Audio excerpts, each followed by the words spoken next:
could have killed me, worked tirelessly breaking down barriers and overcoming obstacles.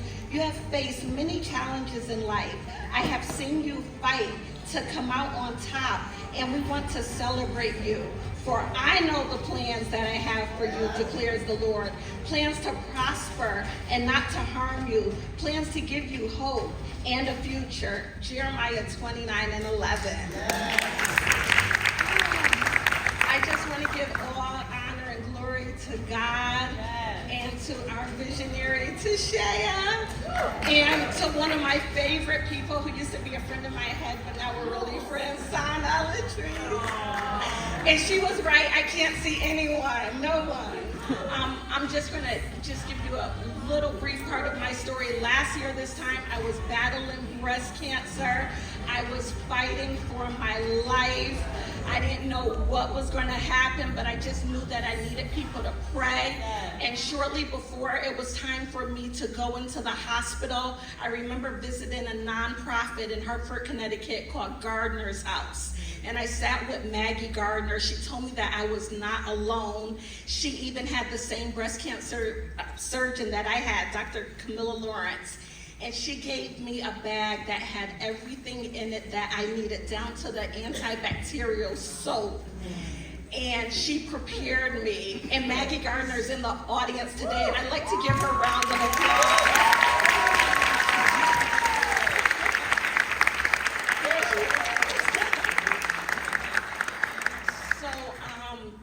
I went in for the surgery, had a double mastectomy, had both breasts removed. I remember not even knowing what a DMX was. I only knew the rapper DMX. I was like, what is a DMX? I wrote on Facebook, what is a DMX? And then people were saying, that's when you have both breasts removed. A couple weeks later, I had both breasts removed. Went home the very next day. 2 days after that, I felt a crushing in my chest. I called my daughter Trinity to get my husband. He came. I was hearing popping noises in my ears. All I could see were gray circles. I was passing out. He said my eyes were rolling in the back of my head. He got me to Hartford Hospital. My surgery previously was in New Britain General Hospital. And my surgeon came, opened me back up, came to a hospital she doesn't even work at, and removed a 1-liter hematoma that was crushing my chest. And I just give all honor and glory to God. So I just kept telling people.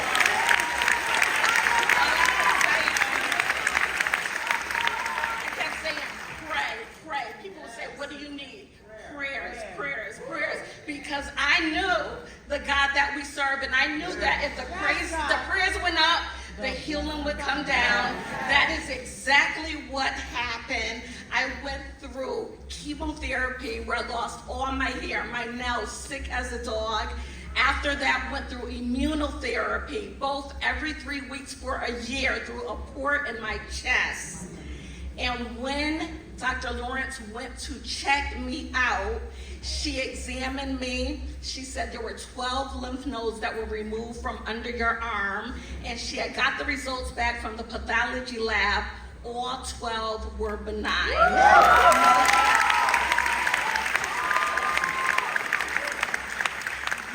I said to her, because it had only been 2 weeks since the double mastectomy, I said, what about my breast? Because the next step was radiation. And I thought it'd be weeks before she got the results from that. She said when she went in to do the surgery, she couldn't find the tumor. It was completely gone.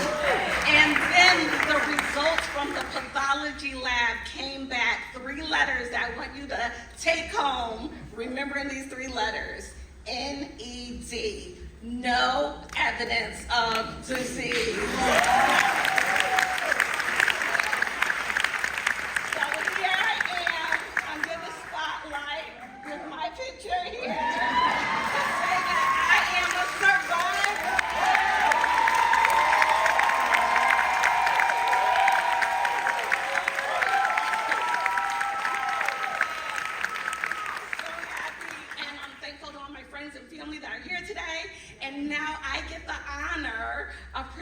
Other people with their survivor award, because last year Tashaya, when she asked me, I'm like, who, me?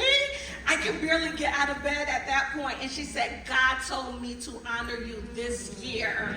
And I'm just so pleased. I remember we were leaving and I was telling her that my husband is a 2-time kidney cancer survivor.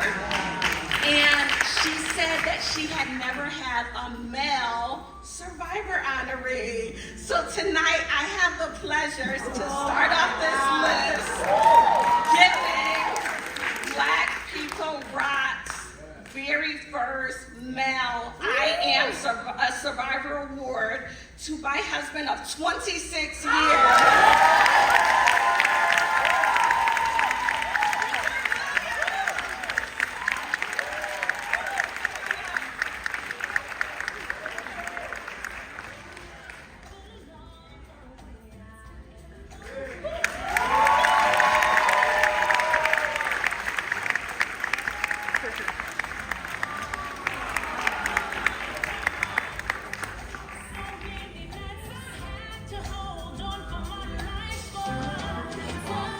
All I want to say is God is good. That's all I got to say.